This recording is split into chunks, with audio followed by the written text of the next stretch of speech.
Hello students, welcome back in my new video. आज के topic का नाम है ABO blood group system. ABO blood group system के बारे में बात करने से पहले आपको बता दें कि अगर आपने अभी ब्लड की वीडियो नहीं देखी है तो डिस्क्रिप्शन बॉक्स में उसका लिंक है, आप जाकर देख सकते हैं।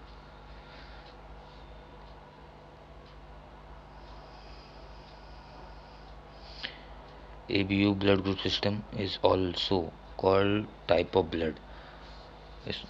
एबीओ ब्लड ग्रुप को ब्लड का प्रकार भी कहा जाता है।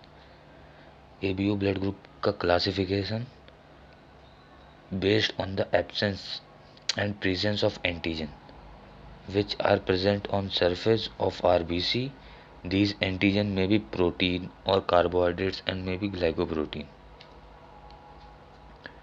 ब्लड ग्रुप को कई प्रकार से विभाजित किया गया है और यह विभाजन आरबीसी की सतह पर उपस्थित एंटीजन के आधार पर किया गया है।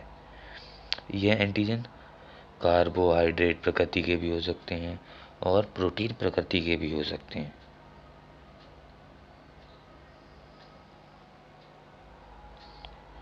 और इसकी एबीओ ब्लड ग्रुप की हिस्ट्री के बारे में बात करें, मतलब रक्त समूह की खोज के बारे में, तो ABO blood group was firstly discovered by Karl Landsteiner in 1901।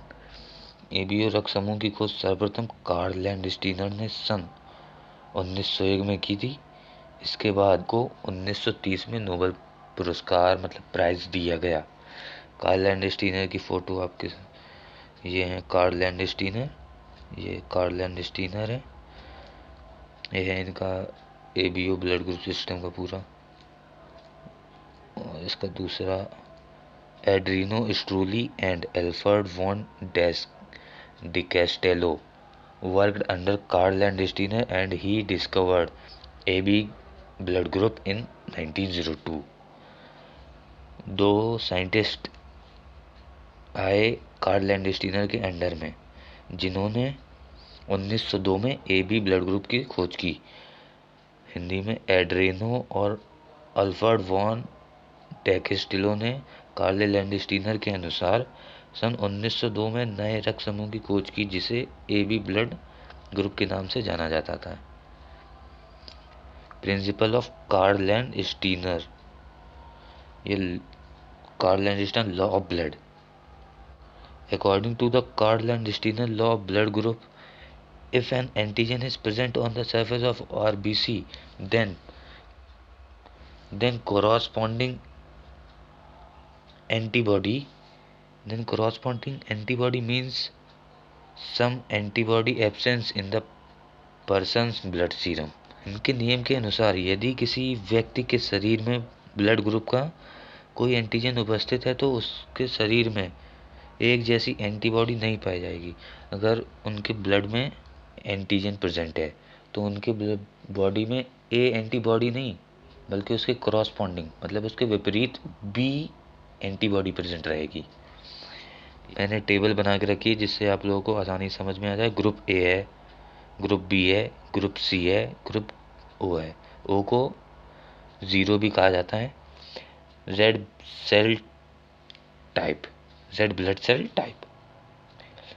A blood group है अगर हमारे शरीर के अंदर तो उसमें एंटीजन प्रेजेंट होगी ए एंटीजन और एंटीबॉडी उसके अंदर प्रेजेंट रहेगी बी एंटीबॉडी प्रेजेंट रहेगी उसके कोरस्पॉन्डिंग मतलब उसके विपरीत। और अगर बी ब्लड ग्रुप है तो उसमें बी एंटीजन प्रेजेंट रहेगी और एंटीबॉडी ए रहेगी। और ब्लड ग्रुप अगर ए बी है तो उसमें कोई एंटीजन ए बी प्रेजेंट रहेगी और एंटीबॉडीज़ कोई भी नहीं रहेगी। और अगर ओ ब्लड ग्रुप है तो इसमें एंटीजन कोई भी नहीं रहेगी और एंटीबॉडीज़ ए भी रहेगी। टेबल के अनुसार ही ये बताया गया है। If a person RBC has A antigen then it should has B antibody in the S serum. यदि किसी व्यक्ति की आरबीसी के ए एंटीजन पाया जाता आरबीसी की सतह पर ए एंटीजन पाया जाता है तो उसके सीरम में बी एंटीबॉडी उपस्थित होगी, विपरीत कोरस्पॉन्डिंग एंटीबॉडी। टेबल में आप लोगों को बताया था।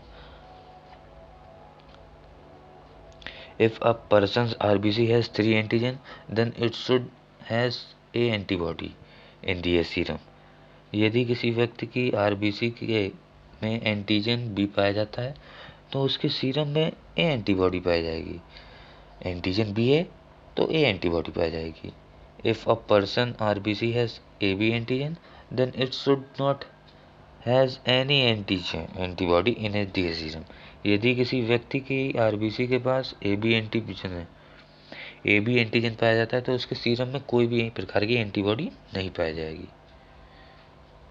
ए person RBC has O blood group means not found antigen, then it should has A and B both antibody in their serum। यदि किसी व्यक्ति की आरबीसी पर ओ एंटीजन पाया जाता है तो उसके सीरम में हमेशा दोनों प्रकार की एंटीबॉडी पाई जाएगी, ए तथा बी दोनों प्रकार की। ए बी ओ और A B blood group by slide method. Slide method के द्वारा ए बी वो ब्लड ग्रुप सिस्टम को देखा है। इसका मेथड जो रहेगा, सबसे पहले स्लाइड मेथड और ट्यूब मेथड, ये दोनों प्रकार से किया जा सकता है, परंतु मैंने जो बताया वो स्लाइड मेथड के द्वारा है। रिक्वायरमेंट इसमें क्या क्या रिक्वायरमेंट रहेगी? Glass slide, pipette, microscope, cover slip. Reagent antisera A, antisera B. Procedure, सबसे पहले हम लोग लेंगे take a clean and dry blood group slide. सर्वप्रथम कांच की एक सूखी स्लाइड को लिया जाता है। Add a 1 drop of blood two circles. अब स्लाइड के दोनों छोरों पर एक एक बूंद रक्त की डाली जाती है। Now add a 1 drop of antisera A in first drop of blood. अब जो अपन ने फर्स्ट ड्रॉप लिए उसमें ए एंटीसीरा डाल देंगे। अब पहली रक्त की बूंद में ए एंटीसीरा डाला जाता है। Add a 1 drop of antisera B in second drop of blood. जो दूसरी बूंद है ब्लड की उसमें बी एंटीसीरा डाला जाएगा। अब दूसरी रक्त की बूंद में एंटीसीरा बी डाला जाता है। Mix well and keep them separate, do not mix in each other. अब इस मिश्रण को अच्छे से मिलाया जाए और इनको आपस में मिलने ना दिया जाए। ये है डायग्राम, ये 4 डायग्राम बनती हैं आपके सामने। अगर ए एंटीसीरा वाला कोगुलेट हो जाता है तो उसमें B blood group system, B blood group होगा, और अगर बी एंटीसीरा वाला कोगुलेट हो जाता है तो उसमें ए ब्लड ग्रुप होगा, क्योंकि उसके करॉस्पॉन्डिंग भी तो उसमें एंटीबॉडीज पाई जाएंगी। अगर दोनों नहीं कोगुलेट होते हैं तो वो ओ ब्लड ग्रुप होगा, और अगर दोनों कोगुलेट हो जाते हैं तो A B blood group system होगा। तो आप लोगों को वीडियो अच्छी लगी हो तो वीडियो को लाइक करें और चैनल को सब्सक्राइब करें। धन्यवाद।